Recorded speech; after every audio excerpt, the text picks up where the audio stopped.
gartee hiddi naftanyaa gartee caasaan isaanii diigamuun suni nu gammachiisa nu barbaachisaadha jennee amanna. Ammoo eenyutu buqqisaa gaafa jettu qaamumti gartee rakkoo qaamumti hidda sana gadi dhaabaa jiru qaamumti reeffa Abiyyii fi Hayilasillaasee boolla keessaa baasee masaraa isaa keessa kaawwate har'a immoo deebi'ee dhufee hidda sana naa buqqisa jettee yaaduudhumti matumti isaa dogoggoraa jechuudha.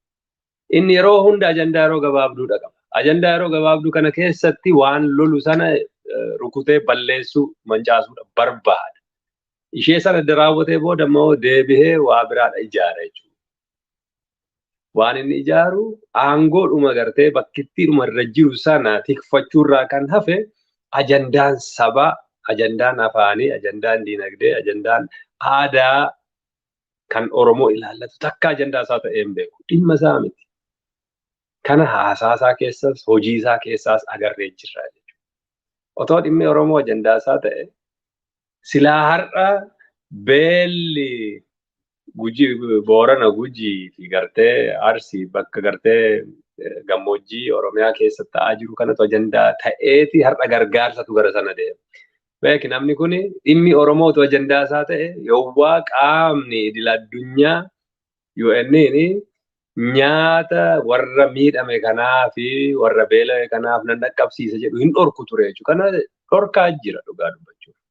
Yoo naannoo sana deemtan dhimma nagaa keessanii security isinii kennuu hin danda'u sababa jedhuun dhorkaa jechuudha.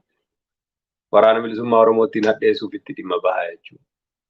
Waraanni bilisummaa Oromoo yoo dhabame qofa akka beelli fi rakkoon biyya sanaa dhabamtuutti haasa'a jechuudha. Akka waraanni bilisummaa Oromoo beela fideetti akka waraanni bilisummaa Oromoo rakkoo dhalcheetti. Han rakkoo dhalchee hiddi rakkoo kana mootummaa uummata biratti fudhatama hin qabne kijibaan ani filameera jedhee bakka sana taa'u yeroo hundayyuu uummanni fi biyyi lola keessa akka jiraattu gochaa jiru kanaa jechuudha.